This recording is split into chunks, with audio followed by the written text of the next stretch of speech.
Audio Jungle.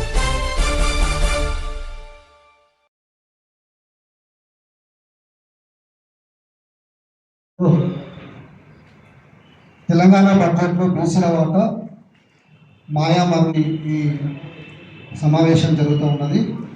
దీనికి ముఖ్య అతిథిగా వచ్చేసినటువంటి పెద్దలు విశ్రాంత IAS officer T Chiranjeevi garu, మరియు BC political front chairman Balaraj Goud garu, professor Murali Manohar గారు, మరి ఫ్రంట్ నాయకులు దుర్గా గౌడ్ గారు, వెంకట విజయ్ కుమార్ గారు, నారాయణ గారు, బైర శేఖర్ గారు, బీసీఎఫ్ ప్రతినిధులు అవారు వేణు గారు, చిన్న శ్రీకాంత్ గారు, కర్ణాటి మనోహర్ గారు, నాపూర్ జ్ఞానేశ్వర్ గారు, కాసాపతి నాగేశ్వర్ గారు, నాపూర్ వీరమోహన్ గారు.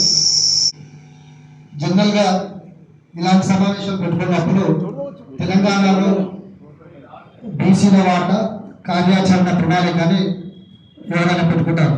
కానీ ఇక్కడ మాయామరణం అనేటటువంటి ఒక టైటిల్ అనేది చాలా వినూత్నంగా ఉంది. దాని ఉద్దేశం కూడా మరి ఐఏఎస్ చిరంజీవి సార్ గారు చాలా లోతుగా పరిశీలించి గత ప్రభుత్వాలు, ప్రస్తుత ప్రభుత్వాలు కేంద్రంలో కానీ రాష్ట్రంలో కానీ మరి బడ్జెట్లో అలొకేషన్ చేసుకుని ఒక ఎత్తు, తర్వాత దాన్ని ఎక్స్పెండిచర్గా చేసేటప్పటికి ఎట్లా వ్యత్యాసం ఉంటుంది, ఎంత వ్యత్యాసం ఉంటుంది, మనం ఎట్లా మోసం చేస్తున్నాం అనేటువంటి వివరించాలనేటువంటి ఆవశ్యకత ఉంది. కాబట్టి టైటిల్లో మాయామరణం అనేది వచ్చిందని అనుకుంటా ఉన్నాం. ఎందుకంటే మీ అందరూ తెలుసు 2017-18లో తెలంగాణ రాష్ట్ర ప్రభుత్వం బడ్జెట్లో బహుజనులకి చాలా పెద్ద పీట వేసింది. ఎంబీసీ కార్పొరేషన్కి 1000 కోట్లు. మా చేనేత విషయానికి వస్తే మేమందరం కలిసి ముఖ్యమంత్రిని, సంబంధిత చేనేత మంత్రి కేటీఆర్ని కలిసి ఒక 1000 కోట్లు కేటాయించామంటే 180 కోట్లు, 200 కోట్లు ఉన్న బడ్జెట్ని ఒకటేసారిగా 1000 కోట్లు ఎట్లా అడుగుతారు మీరు అని అన్నటువంటి పాలకులు తర్వాత బడ్జెట్లో 1200 కోట్లు పెంచినారు. ఖర్చులు మాత్రం గతం కంటే తక్కువగా ఉన్నాయి. కాబట్టి ఇవన్నింటినీ కూడా ఛేదించాల్సినటువంటి అవసరం ఉన్నది. గణాంకాలతో సహా కార్యాచరణలో కూడా మనం ఈరోజు ఒక తీర్మానం చేసుకోవాల్సిన అవసరం ఉన్నది. మరి దీని ముందు ఇంట్రడక్షన్ ఇవ్వవలసిందిగా పెద్ద చిరంజీవి సార్ గారు కోరుతా ఉన్నాను.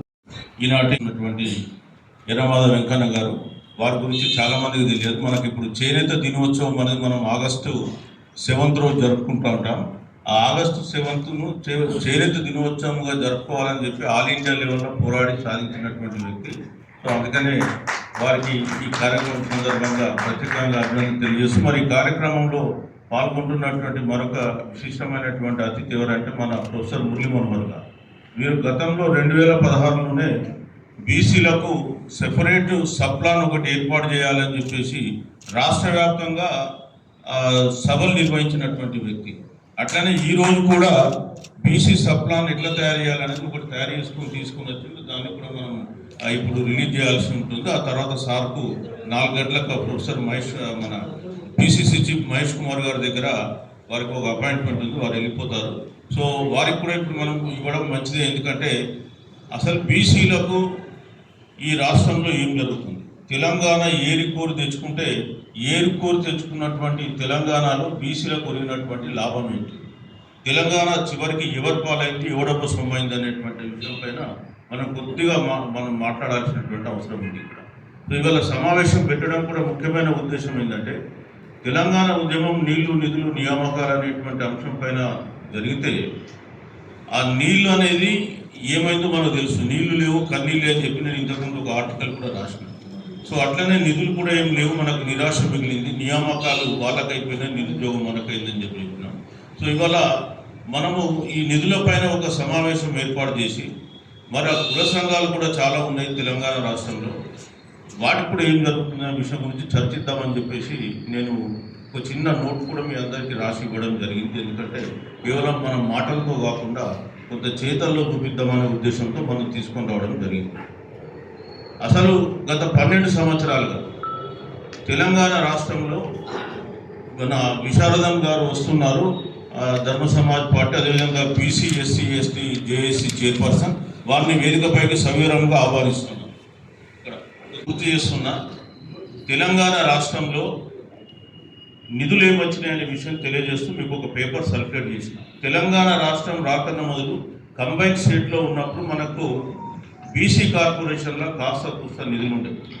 కానీ తెలంగాణ రాష్ట్రం వచ్చినాక ఈ 12 సంవత్సరాల్లో మొత్తం దాన్ని దివాలా తీయించేసి ఒక్క రూపాయి కూడా బీసీలకు ఆర్థిక కార్యకలాపాలు చేపట్టడానికి ఇవ్వకుండా చేసి ఇవాళ బీసీ ప్రజల గోసపుచ్చుకుంటున్నారు. బీసీ ప్రజలు మరొకసారి మోసపోయిన వల్ల వాళ్ళు మోసపడాల్సినటువంటి పరిస్థితి ఏర్పడ్డది. సో మీకు నేను ప్రత్యేకించి మీకు ఇక్కడ తెలంగాణ రాష్ట్ర బడ్జెట్లో బీసీల వాటా మాయామర్మం అని చెప్పేసి ఒక చాప్టర్తో మీకు పేపర్ ఇచ్చిన. అందులో ఒక్కసారి నేను చెప్పేటప్పుడు మీరు కాస్త వింటే బాగుంటుందని చెప్తున్నాను. సో 2014 నుంచి 25-26 వరకు ధన్యవాదాలు. ఇప్పుడు ప్రొఫెసర్ మురళీమోహన్ గారు ప్రజెంట్ చేసినటువంటి Mahatma Jyotiba Phule BC sub plan 2026-27 10-2 policy document ని ఆవిష్కరించాల్సిందిగా వేదికైన పెద్దలు కోరుతాను.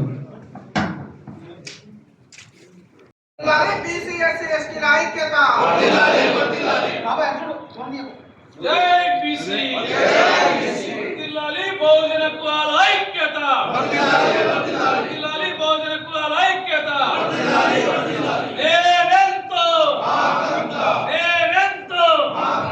జై బీసీ